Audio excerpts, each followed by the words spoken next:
Hello.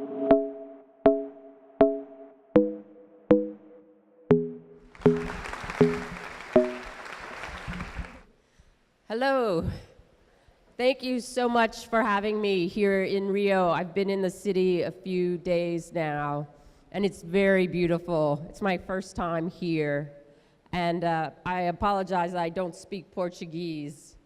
It's a beautiful language, but I'm going to present today in English. And you'll notice my slides are mostly text because I'm a print journalist. I'm not very good at photographs and visualization, unfortunately. We have other members of our team who are very good at that. I want to talk today about our fact-checking of the 2016 election and Donald Trump, and how we received a lot of feedback and criticism from our audience, from our readers, from citizens and voters, and how we responded to it. PolitiFact is 10 years old, so this was our third presidential election that we fact-checked. Let's see.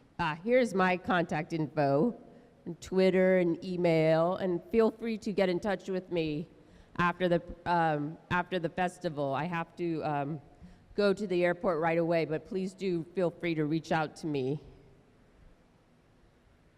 So fact-checking in the US is big. Besides PolitiFact, and this was our third presidential election, we had all these other organizations that also did fact-checking during the election. It was a time when fact-checking had become more popular, more people had heard of PolitiFact, and then we had a candidate, Donald Trump, who said many things that needed to be fact-checked. So 2016 was our most fact-checked election. Now, again, some of this was that organizations like PolitiFact and factcheck.org and the Washington Post Fact Checker had been around, and the other larger media organizations saw what we were doing and how popular it was. So the New York Times started fact-checking, NPR was fact-checking, Associated Press. And what they found was that the fact-checking articles would often be the most popular fact checks on their website.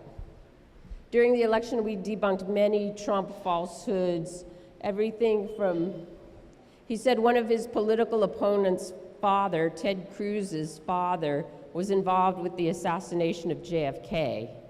That was totally wrong. We gave it our worst rating, pants on fire. So he would say big things like that to more mundane things. He would get trade figures wrong. He would get comments about tax policy wrong. So he was someone who needed a lot of fact-checking on matters big and small. Now, the reaction to this fact-checking was not always great, and that's what I wanted to talk about today. On the left, people will often tell us that we're not tough enough on Trump, on Republicans. And on the right, they say you're part of the liberal media. And we heard a lot of that during the election. So how do we respond? Okay, there are three things that I learned from the 2016 election that helped us to respond. The first thing was have a methodology. By a methodology, what I mean is this. We have a process for fact-checking that we spell out to readers. We've written it down. I'll show you in a minute what I'm talking about. But we tell people how we pick what we want to fact-check.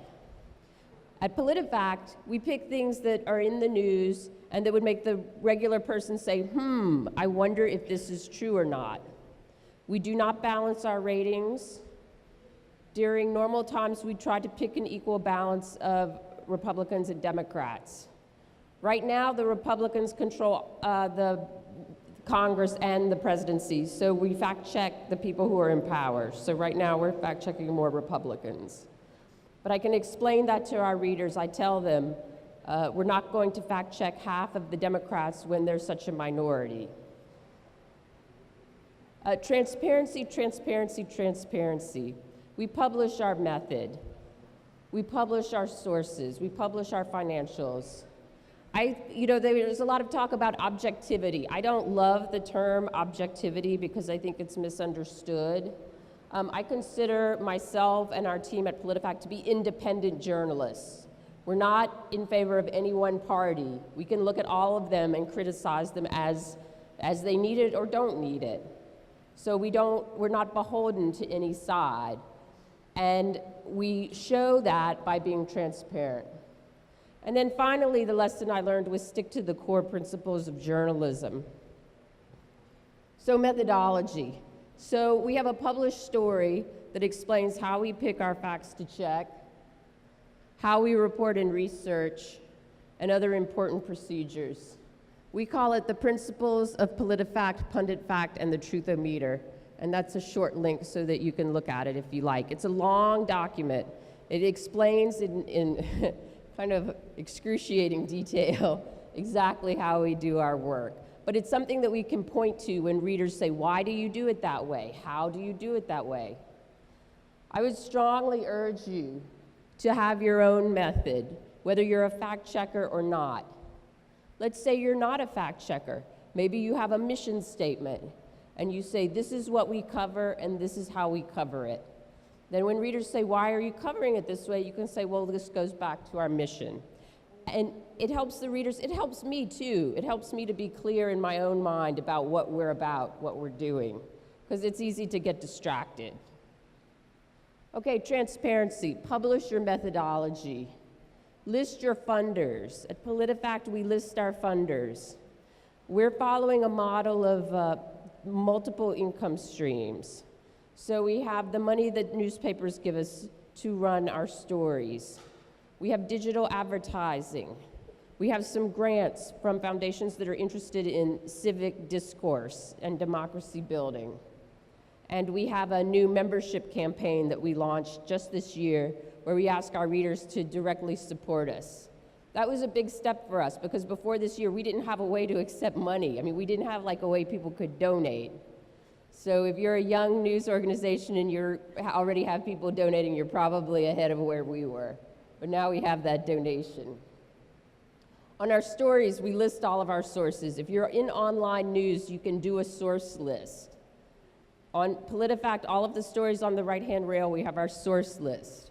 So people can see what we checked. This is a good way of heading off criticism because if people see that you consulted a source, like sometimes they come back and they say, you didn't look at that.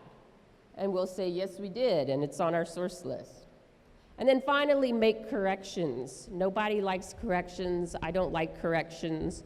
But I think it shows to readers that we're willing to admit when we make mistakes, and we're only human, so we will make mistakes. For fact-checking, if you're interested in a code or what a mission statement might look like, this is the International Fact-Checking Network's Fact Checkers Code of Principles, and you can look at it. And it includes a lot of the things I just talked about, transparency of funding, transparency of method, listing your funders. This is something that was created with the input of fact checkers like Christina at Lupa, PolitiFact, Full Fact, Africa Check, fact checkers all over the world. And we put together these core principles that we could all agree on. With the International Fact-Checking Network, we are not coming from a particular point of view or from a partisan lens. So we are on the side of the truth, on the side of evidence, reason, logic. That is our mission. You may have a different mission. I think this could be adopted to almost any news organization, even if they're not fact checkers or if they don't see themselves as coming from this independent space. So these are the core principles, because sometimes people say like, well, you say all this, you have your method, but you fact check Trump so many times and your ratings of him are so negative, you must be against him. But I say, we take the side of truth. Trump says many things that are wrong. He's the president of the United States. He needs to be corrected whenever he says anything big or small. And I won't apologize for fact-checking him as often as we do.